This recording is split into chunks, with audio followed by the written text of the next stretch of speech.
Igreja Cristã Maranata está presente em nações de todos os continentes do planeta.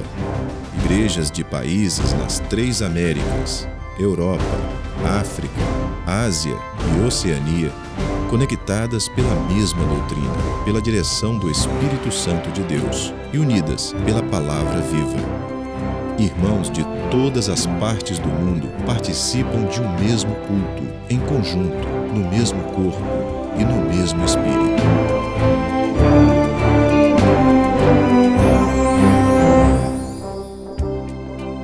Através do sistema de transmissão, os membros da Igreja Cristã Maranata de todo o planeta vivem um momento de unidade e comunhão, como viveram os hebreus na saída do Egito e os discípulos com o Senhor Jesus na véspera de sua morte na cruz do Calvário. Pessoas de todas as partes do mundo têm sido alcançadas pelo Evangelho eterno e pela mensagem da breve volta do Senhor Jesus.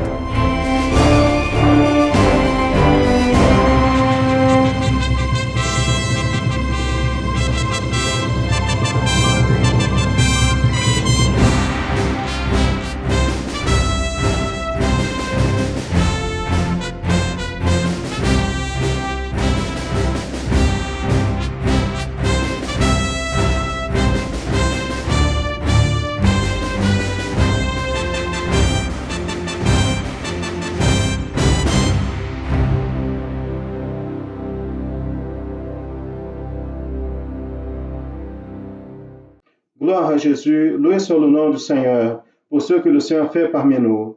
Nous allons faire la séquence de cette école biblique dominicale. Nous allons chanter encore un chant au Seigneur. Et dans la séquence, le pasteur Téchi va apporter le sujet de l'école biblique dominicale, le sujet doctrinaire, la partie spirituelle de l'école biblique dominicale. C'est important de souligner que nous sommes dans une phase spéciale de l'histoire de l'Église chrétienne Maranatha. Nous sommes venus d'une période de prière de 3 mois où nous avons prié au Seigneur. Nous avons eu la retransmission de cet événement merveilleux et beaucoup de gens ont assisté. Certainement, des gens nous accompagnent ce matin qui ont regardé les trompettes des fêtes, ont été invités pour assister et continuent à regarder nos contenus. Et nous avons donc une école biblique dominicale aussi qui est ajustée à cela. Dans le programme de télévision, donner la continuité, le pasteur Téchi, il va parler au sujet de l'école biblique dominicale.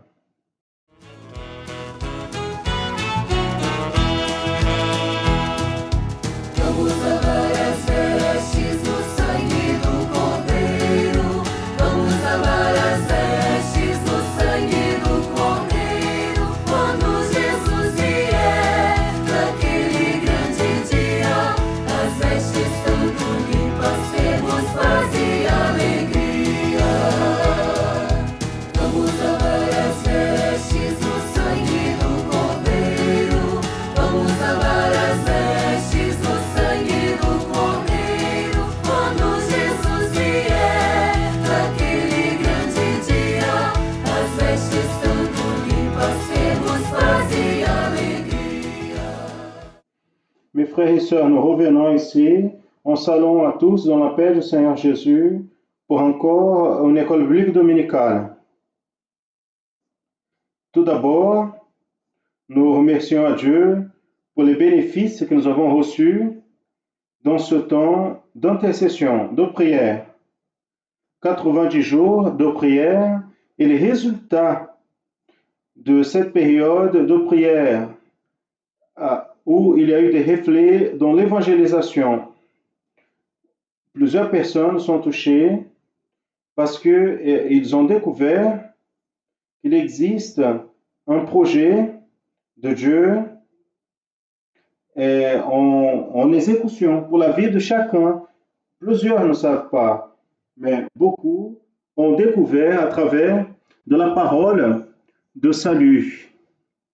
Et pendant ces jours, tout notre engagement dans ce temps, le dimanche dernier, et à partir de là, tout notre engagement sera dans le sens de rendre conscients les gens du besoin d'une bénédiction dans la présence du Seigneur et compter avec le Seigneur Jésus dans sa vie en apprenant à prier, à chercher, à voir les résultats, la paix, le besoin que beaucoup ont en ce moment dans le foyer, le besoin de la famille, beaucoup d'autres qui sont encore dans la vie de chacun.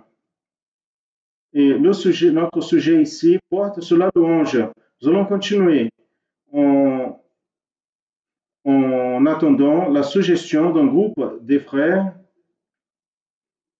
qui se présentent dans les réseaux de TV avec la promotion en annonçant l'évangile éternel. Et cela s'est passé hier matin, aussi avant-hier, par YouTube, hier via la chaîne Rede TV au Brésil, à 7h du matin au Brésil, de 7h à 8h. Plusieurs ont réussi à accompagner. Et aujourd'hui, à 14h, va être retransmis tout le culte qui a été fait hier et qui sera certainement un grand soulagement et bénéfice pour tous ceux qui vont se connecter à travers la chaîne de TV, mais aussi via YouTube. Mais mes frères, en revenant ici, le sujet sur la louange.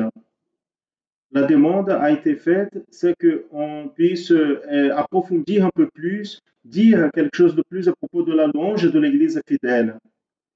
Nous avons le premier verset de la Bible qui se trouve dans la Genèse, chapitre 1, verset 1. Au début, Dieu a créé les cieux et la terre.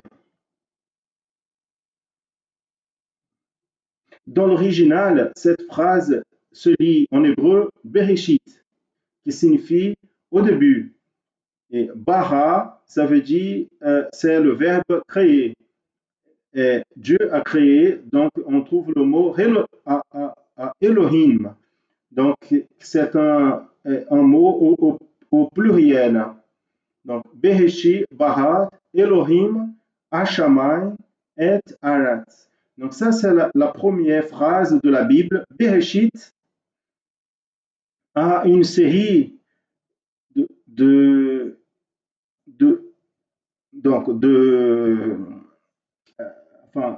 des mots qui sont originaires. Donc, Shiftaev, Shiftor, mais l'important, c'est de savoir que dans ce mot se trouve un désir de Dieu afin que l'homme il puisse reconnaître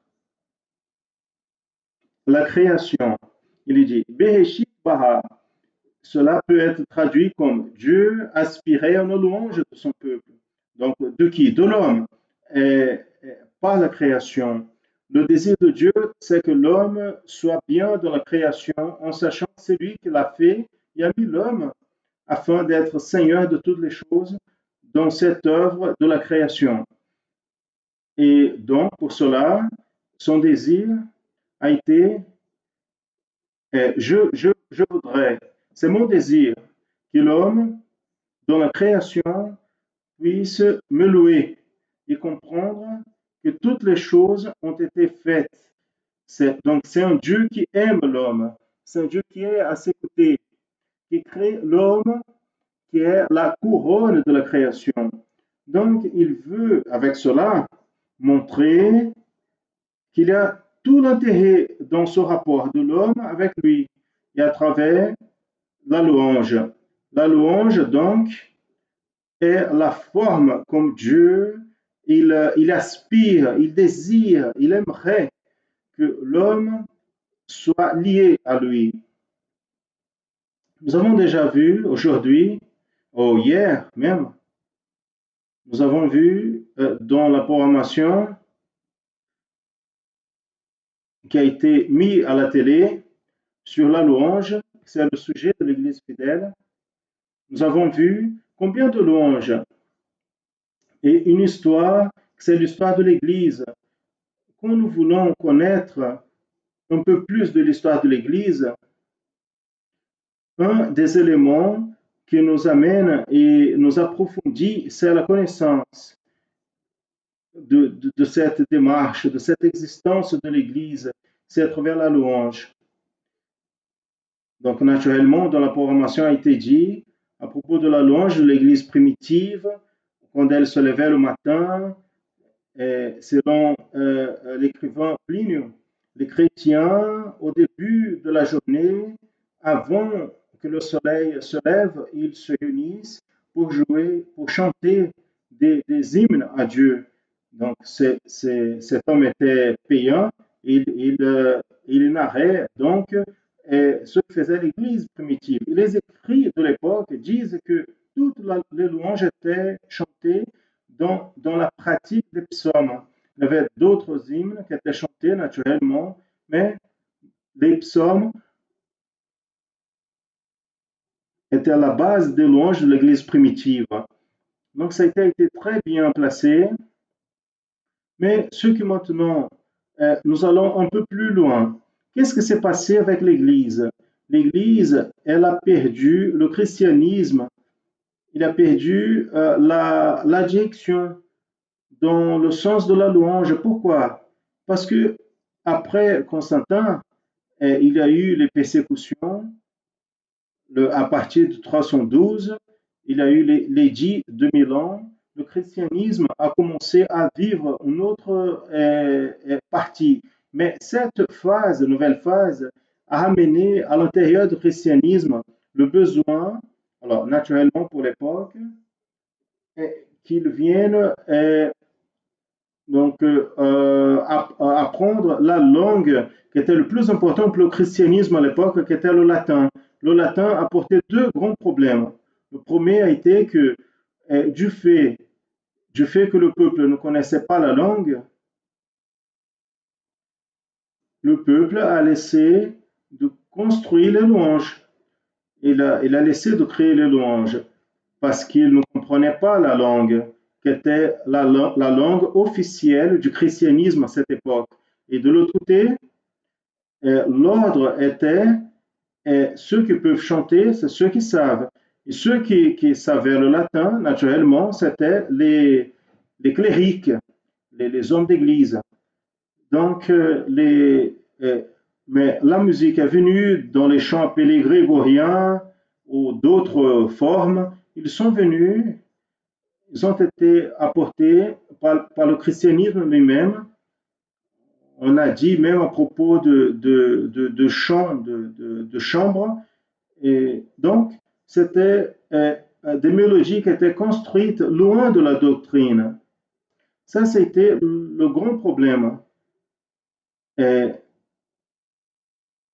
donc, l'Église apostolique, elle avait une louange, elle avait ses louanges, et ces louanges étaient les cantiques de ces luttes, de ces batailles, de ceux qui allaient vers les croix, les feux de bois. Cela s'est arrêté.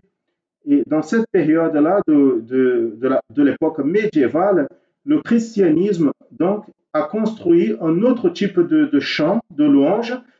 Il garde une certaine limitation dans la construction des louanges parce que cela devrait rester au compte de l'Église et pas au compte des ecclésiastiques. Donc nous allons maintenant comprendre tout à partir de Luther. Avant, j'aimerais que vous chantiez avec nous le chant qui est une louange, qui est du psaume 100, qui est une louange à la Trinité. Donc, nous allons commencer maintenant une période de louange et d'adoration à Dieu. J'invite à tous ceux qui nous assistent, qui accompagnent la lettre, et s'ils peuvent, qu'ils puissent chanter ensemble avec la louange que nous allons voir maintenant, qui est projetée à Dieu suprême, le bienfaiteur. C'est le psaume 100. La louange, il est dans notre cahier de chant numéro 722 de la cahier de chant de l'église chrétienne Maranatha. Deux personnages centraux du mouvement de la réforme chrétienne ont changé pour toujours le chant à l'église. Luther, il a compris l'importance de la musique dans l'église en l'approchant des fidèles. Calvin, qui résistait encore à la musique de la congrégation, n'a plus pu la renier quand elle l'a vue. Et le langage ecclésiastique a donné place au langage des fidèles et les mots séculaires au pouvoir des paroles bibliques. Les poètes français, Marot, ont popularisé les psaumes dans la cour française en les faisant connus par tous. Et deux grands musiciens, Louis Bourgeois et Claude Goudimel, ont transformé 150 psaumes bibliques en musique d'adoration. Entre elles, Adieu suprême bienfaiteur, écrit par le pasteur anglais Thomas Ken, que pour se maintenir ferme dans le projet de servir le Seigneur a perdu sa liberté et pour peu sa vie. Goodman est mort dans la nuit de San Bartholoméo, dans le massacre qui a duré des jours et a pris la vie de centaines des protestants en France. Adieu suprême bienfaiteur, connue comme doxologie, elle a dépassé les frontières des pays et est chantée par des fidèles de tout le monde.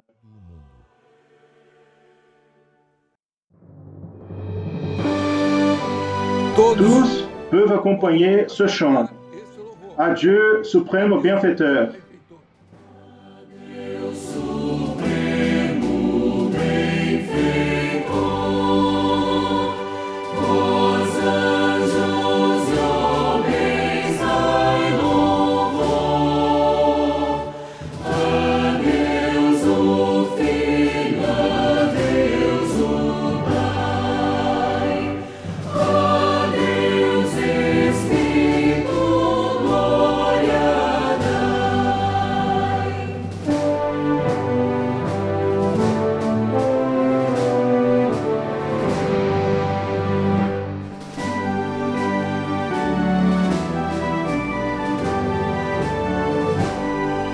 Glorifica o Senhor. Esse momento é de glorificação a Deus pelas vitórias.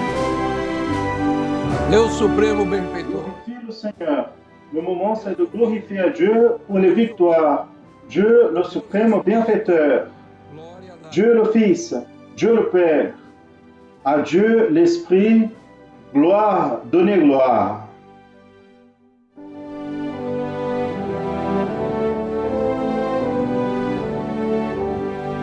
Todos.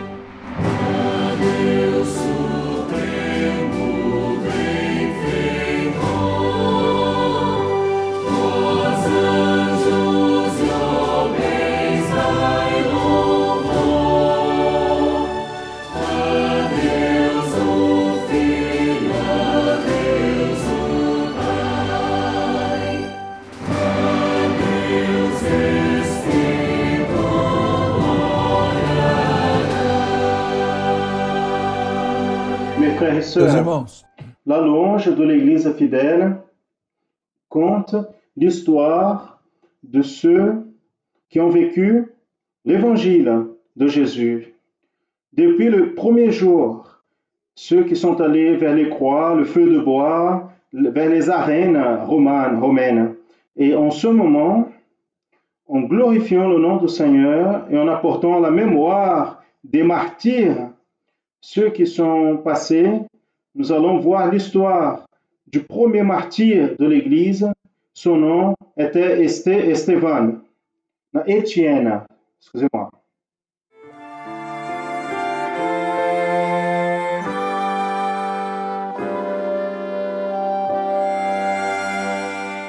Estevão avistou os céus abertos, o Filho do Deus Pai viu bem de perto, coral angelical, cantando ao Rei dos Reis, salmodiando ao grande Deus. Eu também quero ver a glória do Senhor.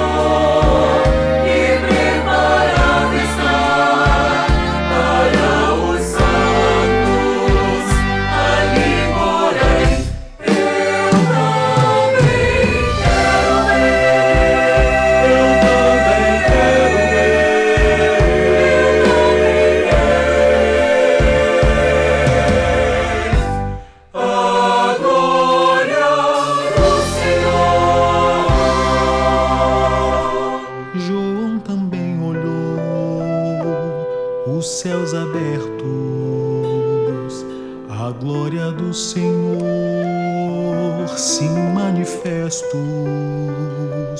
uma cidade real, rio de cristal, nunca jamais se viu belezas mil.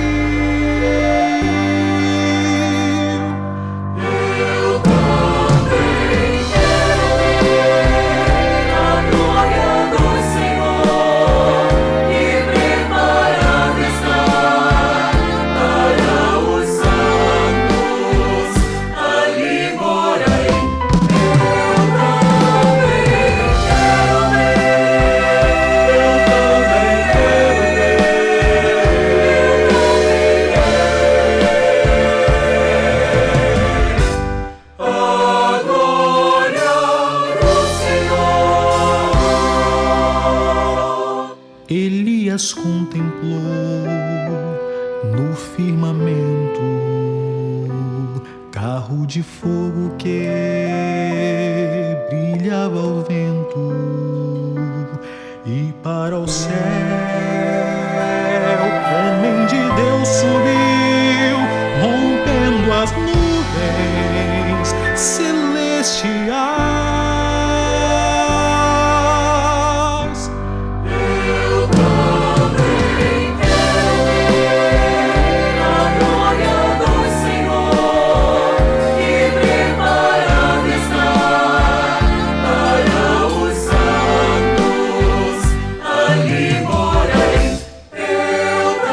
Glória a Deus.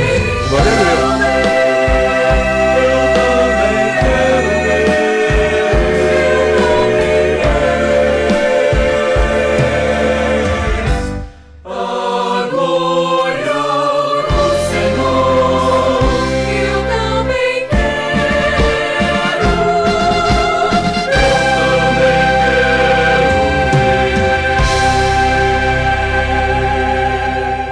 Nous allons encore regarder à l'Ancien Testament. Nous avons parlé un peu de l'histoire, nous avons fait un résumé, nous avons fait un hommage aux serviteurs de Dieu qui sont morts dans le passé. La vie d'Étienne a été citée dans le chant et d'autres autres encore, Jean. Mais j'aimerais avant passer dans la période médiévale, après la période médiévale, la réforme religieuse, j'aimerais d'entendre encore un chant qui se trouve à l'Ancien Testament, le livre de Cantiques des Cantiques. C'est un livre que Dieu ouvre vers nous pour cette œuvre qui parle de l'amour de Jésus pour son Église, le fiancé pour la fiancée et vice-versa. Mettez-moi comme un sceau. C'est un texte Cantique de Cantique. Texto de Cantares.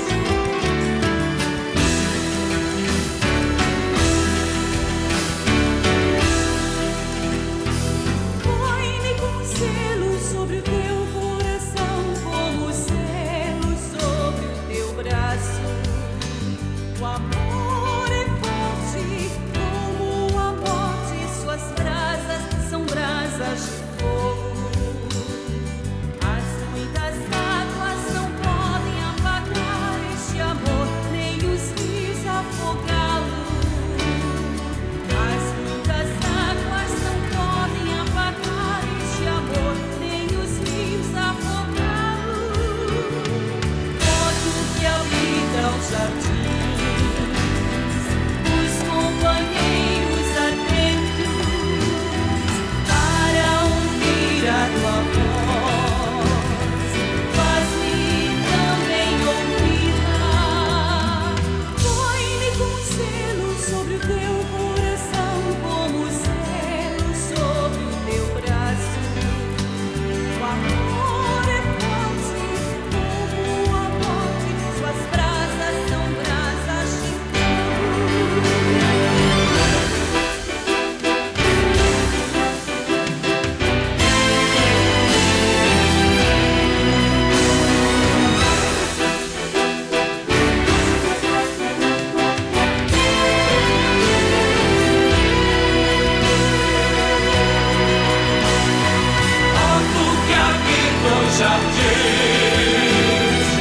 os companheiros atentos para ouvir tua voz, assim também ouvirá.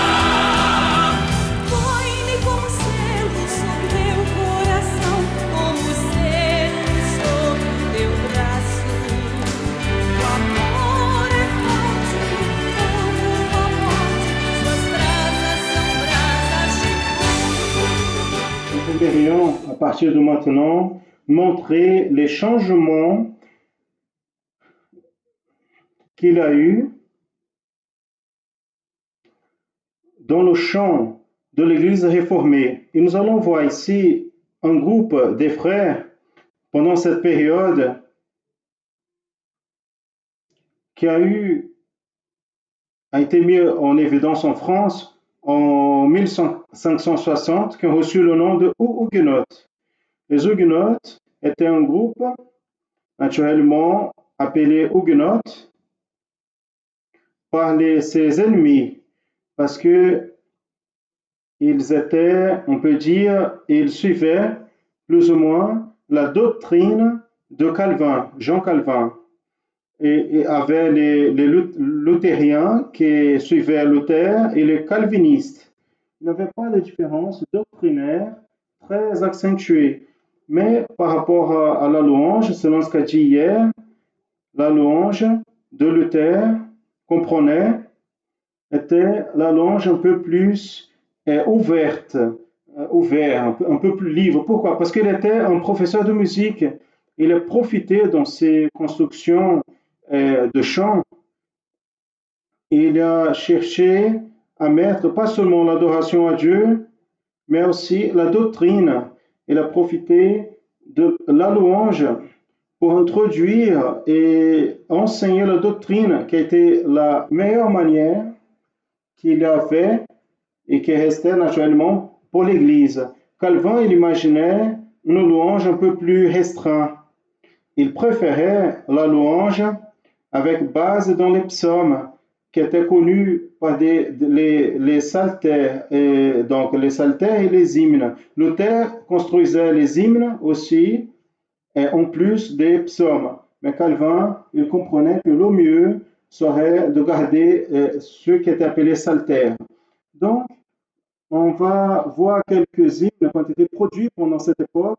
Nous allons voir leur beauté, la sensibilité, qu'à partir du premier louange, que naturellement le psaume numéro 5, le premier hymne chanté en terre brésilienne a été exécuté dans l'état de Rio de Janeiro avec l'arrivée des chrétiens dans la baie de Guanabara, avec un moment de louange et méditation de la parole du Seigneur effectué au marge de la baie océanique, a été inspiré dans les mots de psalmiste en révélant son désir profond de vivre dans la maison du Seigneur tous les jours de sa vie. Donc les vérités bibliques dans les psaumes 5 aussi ont été consacrées à Dieu en forme de chansons composées par Clément Marot et Louis Bourgeois. L'hymne de psaume 5 ont été un des premiers chants chantés en Amérique du Sud. Cette traduction pour le portugais a été faite par le carioca Manuel de la Silveira Porto Filho.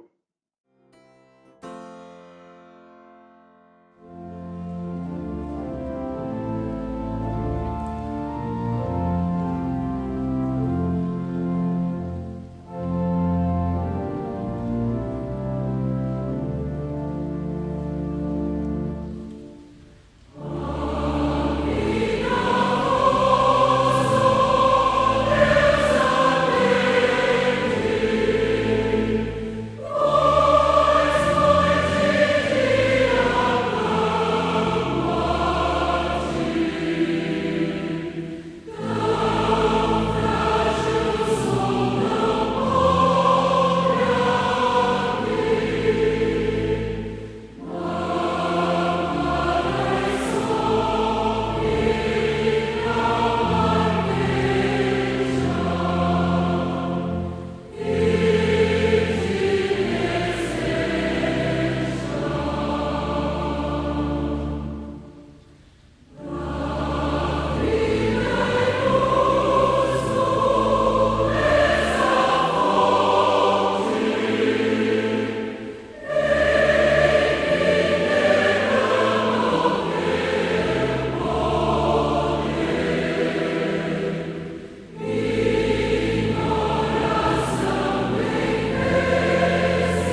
frères et sœurs, un autre psaume aussi chanté dans cette période a été le psaume de nombre 42 de Louis Bourgeois, qui c'est un psaltère de Genève, un cahier de chants qu'ils ont construit avec 600 hymnes à peu près.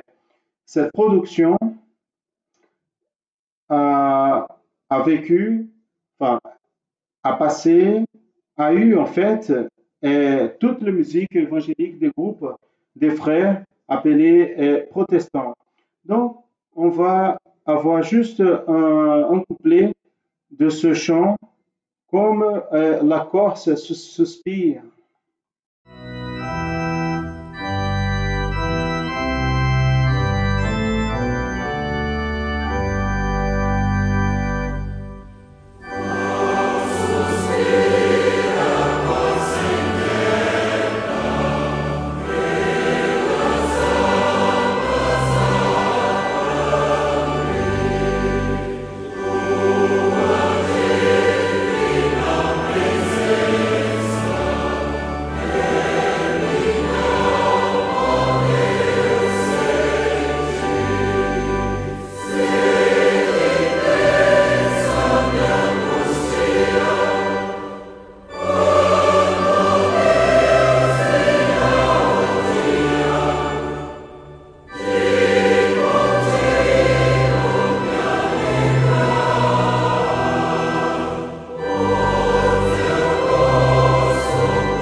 Encore un chant de la Réforme. 200 ans après la Réforme, nous avons, c'est Jésus, la joie des hommes, qui était de Christian Bach.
Frères et sœurs, quelques louanges que le Seigneur a données aux serviteurs de l'Église chrétienne Maranatha. Il y a une infinité, mais nous avons séparé quelques-uns afin que vous puissiez vous rappeler de ce temps avec beaucoup de chants merveilleux. Tout d'abord, nous allons entendre et nous allons chanter un chant qui parle « Le son de Jésus a le pouvoir ». O sangue de Jesus tem poder, poder que a mim pode valer. Se comunhão não posso eu sentir, Senhor, derrama do teu sangue remidor.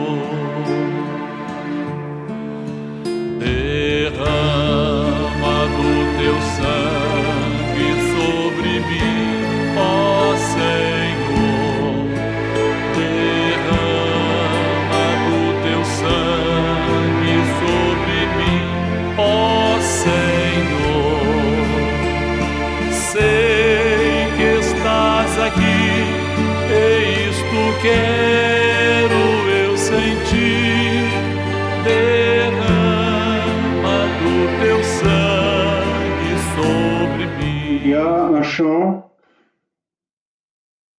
qui a été fait, composé par un de nos frères appelé Valdemar Bourguignon. C'est une histoire à propos de Valdemar. Je pourrais m'arrêter ici et prendre tout ce temps et donner une attention spéciale à son histoire, de ce frère Valdemar. Valdemar était un chanteur ici, à Vila-Velha. Il a une partie de son histoire. Et ce chant est « J'ai rêvé avec Jésus cette nuit ». Dans ses mains sont nées les plus belles coups de guitare à Vila-Velha do Espírito Santo. Elles appartiennent de Valdemar Fernandes Bourguignon. Et son histoire commence. Valdemar, il est tombé amoureux par la musique dans son enfance. Plus il grandissait, plus il jouait bien au violon et au petit violon. Consacré dans la région et avec sa grande renommée, son cœur était prisonnier du péché. Le musicien appelé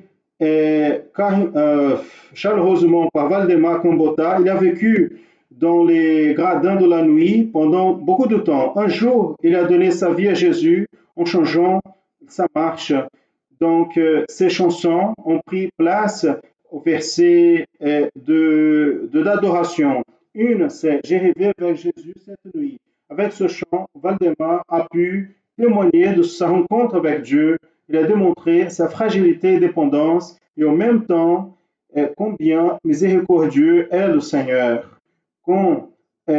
À travers sa grâce sauvatrice, il a enlevé des ténèbres vers sa lumière merveilleuse. La vie de Valdemar a été un instrument de l'Évangile avec sa transformation. Il a montré à tous que le Maître est à porte pour faire de ceux qui l'ouvrent une nouvelle créature.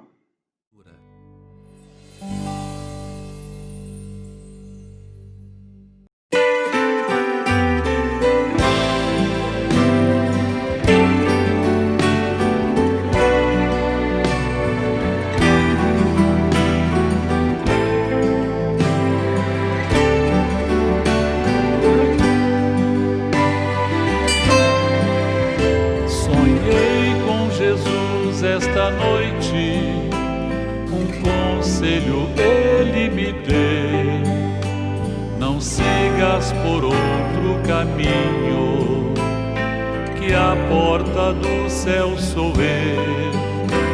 Não sigas por outro caminho, que a porta do céu sou eu. Eu implorei a Jesus: Senhor, tem de mim compaixão. Eu vivo vagando no mundo, sem paz, sem consolação. Eu vivo vagando no mundo, sem paz, sem consolação. Sonhei com Jesus esta noite, conselho ele me deu: não sigas por outro caminho, que a porta do céu sou eu. Não sigas por outro caminho, que a porta do céu sou eu.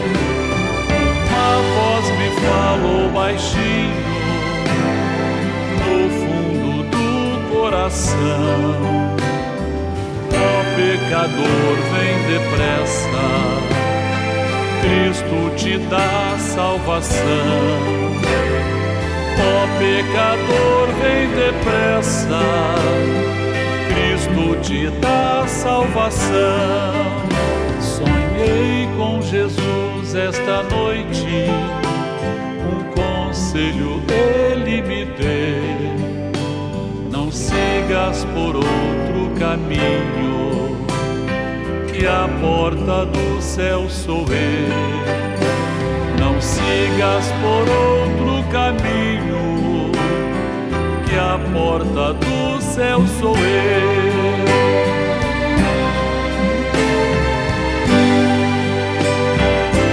Mes frères et sœurs, pour terminer cette période courte, j'aimerais encore qu'on puisse chanter le chant qui va être projeté au tableau.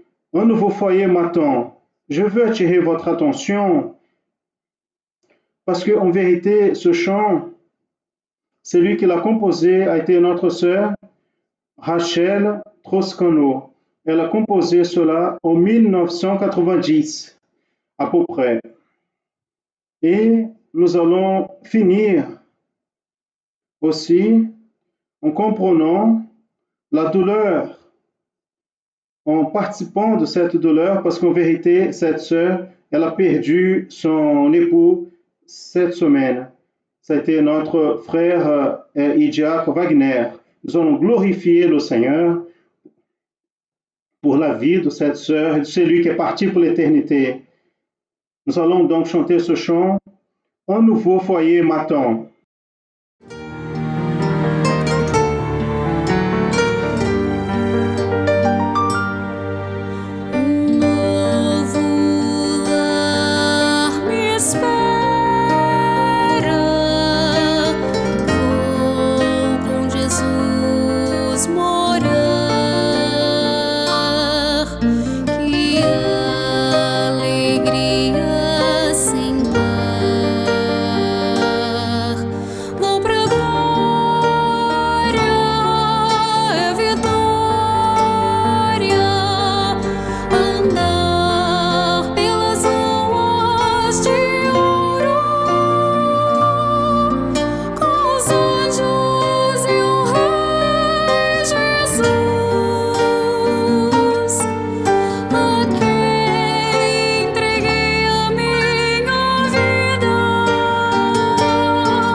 Ce soir, nous allons compléter cette période de ce jour de glorification au nom du Seigneur.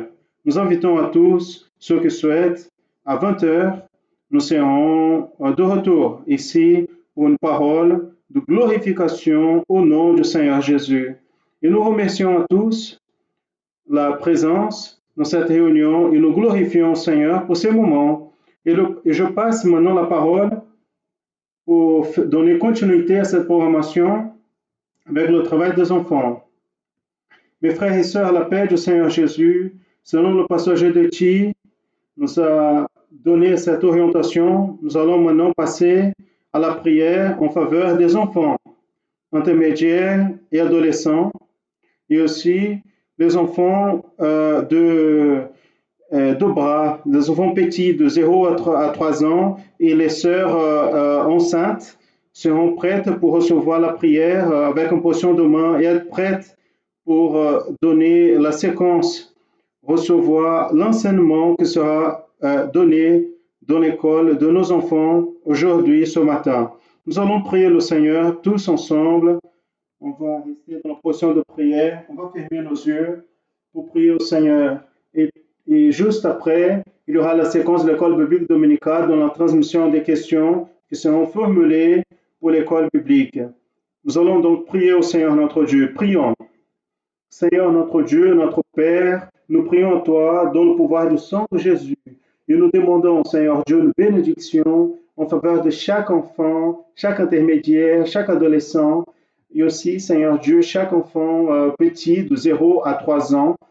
les sœurs qui sont saintes, qui témoignent, soient étendues sur elles pour donner une grande bénédiction en leur préparant pour recevoir ton enseignement, ta parole, l'étude qui sera transmise à elles aujourd'hui dans cette école biblique. Étends ainsi ta main et donne ta bénédiction, Seigneur Dieu, donc, pendant toute la période de cette école biblique et aussi sa clôture, que ta main soit étendue. Nous prions au nom du Seigneur Jésus. Amen.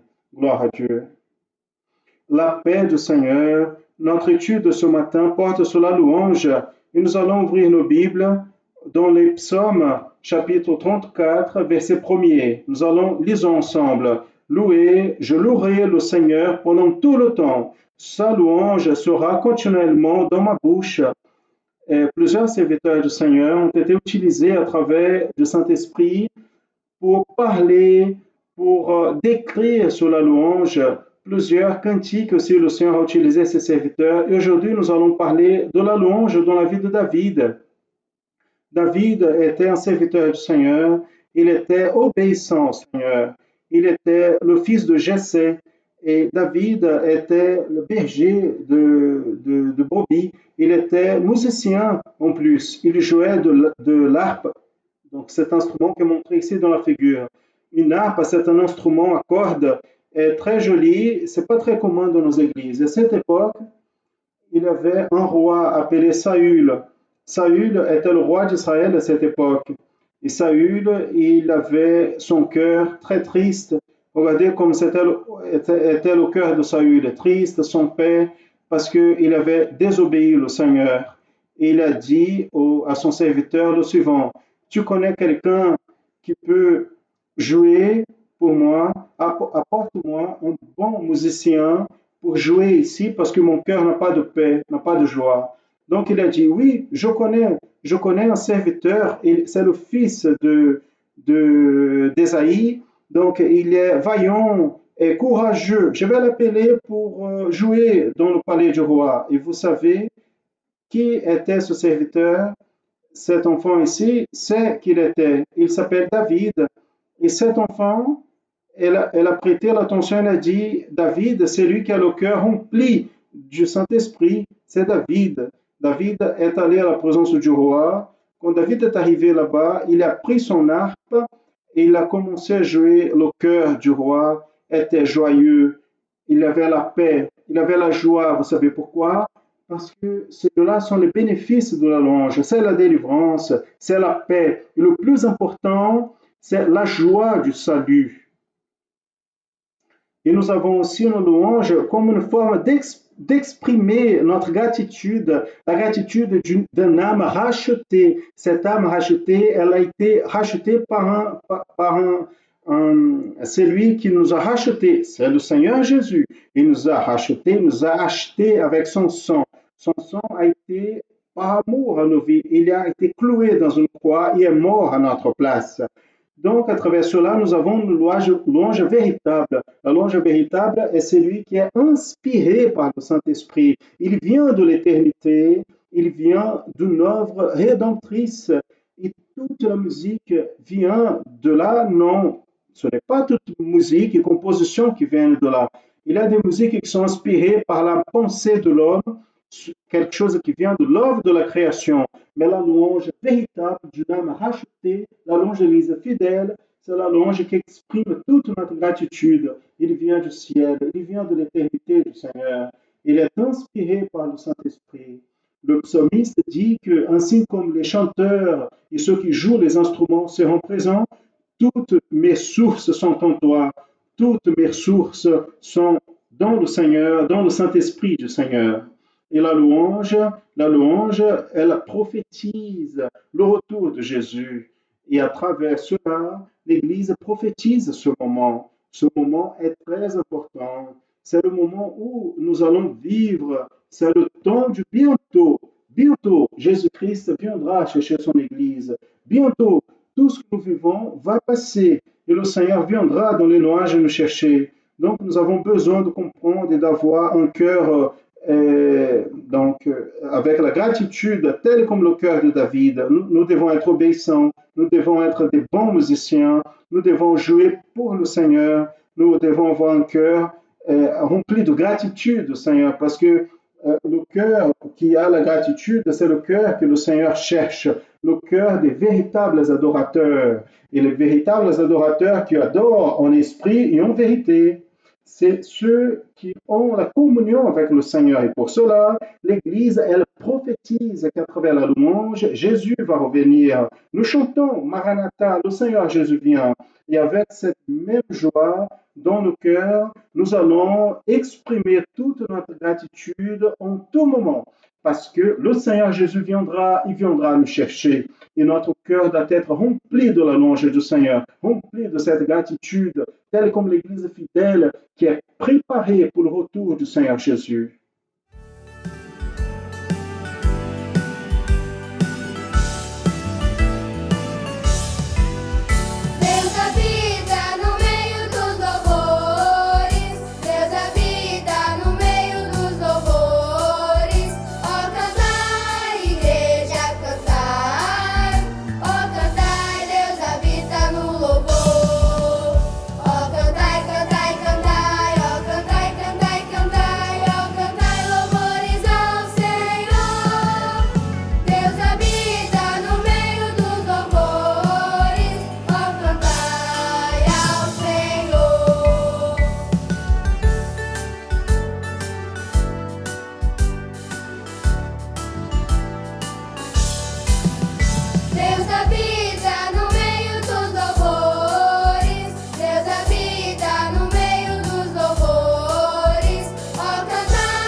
Très bien, mes frères. Nous arrivons à la fin de cette école biblique dominicale de ce matin, mais avant, nous aimerions encore transmettre une information et dans la séquence, faire quelques questions, poser quelques questions que vous allez étudier pour l'école biblique dominicale du dimanche prochain. L'information que nous devons apporter ici, c'est à partir le départ de notre frère diacre Jean-Baptiste de Santos, qui est décédé ce matin. Notre frère Jean-Baptiste, comme j'ai dit, diacre, est parti avec ses 84 ans. Ce pas à cause de la maladie qu'elle a, le Covid. Il luttait contre un cancer il y a quelque temps. Et le matin d'aujourd'hui, il est parti vers le Seigneur. Son épouse est Vera Lucia, qui est fille d'un de nos pasteurs, et aussi 5 enfants et 6 petits-enfants, il laisse. Nous faisons référence à ce frère, il vient de l'église de Itasiba 6, ici dans le ville de Cariacica, dans l'état de Espírito Santo. Il est là depuis le début de l'œuvre. C'est pour cela que nous faisons ici un hommage spécial à ce frère, un grand travailleur, un homme qui a été très actif dans la réalisation de l'œuvre pendant toutes ces années. Il est part aujourd'hui vers le Seigneur. Son pasteur, c'est le pasteur Joël. Et il va être sépulté aujourd'hui.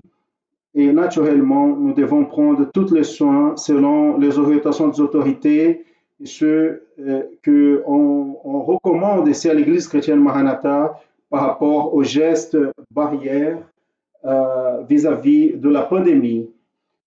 Donc, on va éviter des agglomérations et prendre tous les soins nécessaires pour préserver ce moment. Et nous voulons laisser ici un message du pasteur de Tigueiros, de ses sentiments qu'il transmet à la famille au nom de l'Église Maranatha, pasteur Jodeti dans la condition de président de l'Église chrétienne Maranatha, et dans la condition de pasteur et ami de notre frère qui est parti vers le Seigneur. Il laisse ici sa parole et notre prière en faveur de la famille, afin que le Seigneur puisse conforter ses serviteurs dans la certitude que la vie du serviteur est prophétique et le départ du serviteur est prophétique. tout est dans les plans du Seigneur, dans le temps du Seigneur, et ainsi le Seigneur va donner la continuité à la réalisation de son œuvre, jusqu'à ce que bientôt nous serons ensemble dans l'éternité avec ceux qui sont partis pour glorifier le Seigneur pour toujours, pour toute éternité.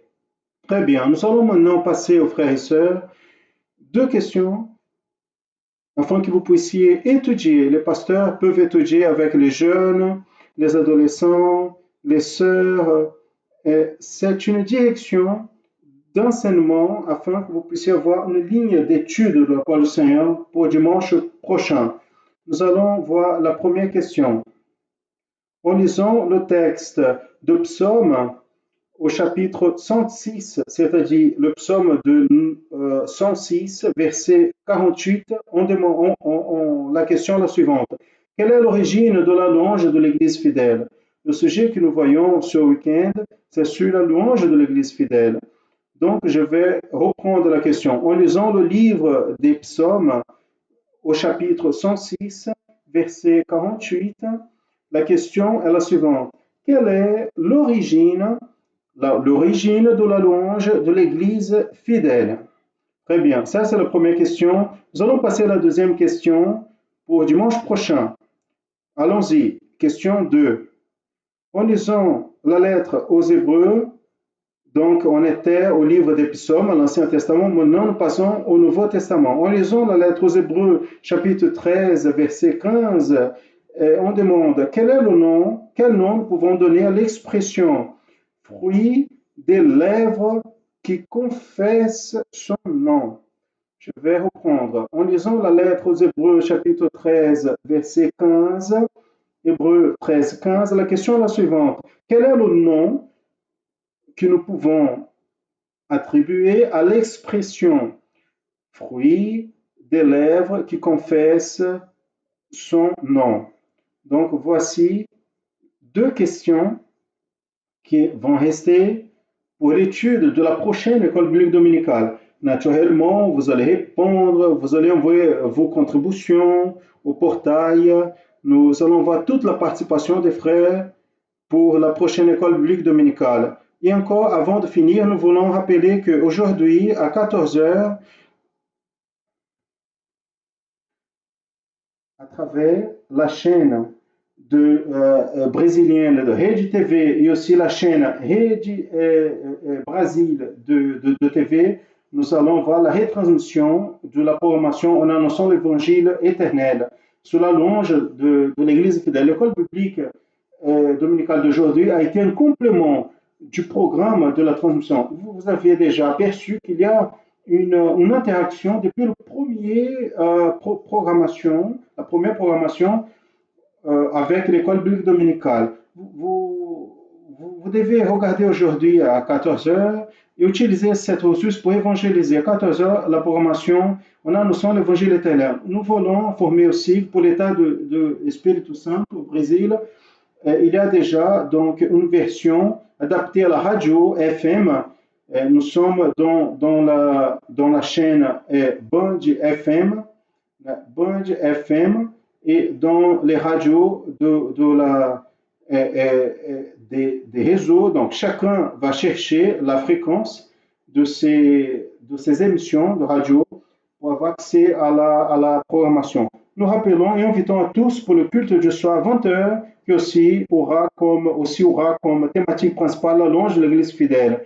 Une parole maintenant dirigée de manière spécifique aux visiteurs, à ceux qui ont besoin de renouveler sa vie spirituelle, de sa foi, d'être dans la présence du Seigneur, la certitude de salut, l'expérience de la louange dans sa vie. Donc il y a une séquence et certainement sera, comme se passe toutes les fois, une grande bénédiction pour tous. Nous allons prier, nous allons donc finir cette école biblique dominicale.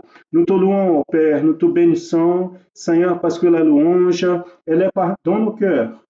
La louange, c'est une expérience merveilleuse dans la vie de tes serviteurs. Nous te louons, Seigneur, parce que quand nous vivons l'expérience de la louange véritable, nous vivons l'expérience avec toi.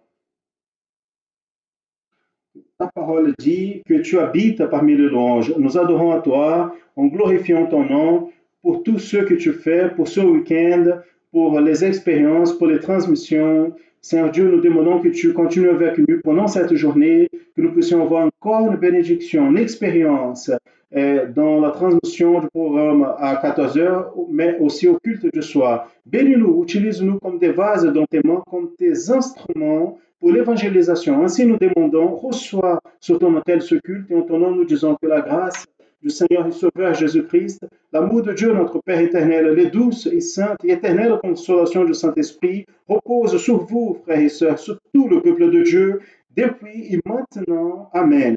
À tous, la paix du Seigneur Jésus.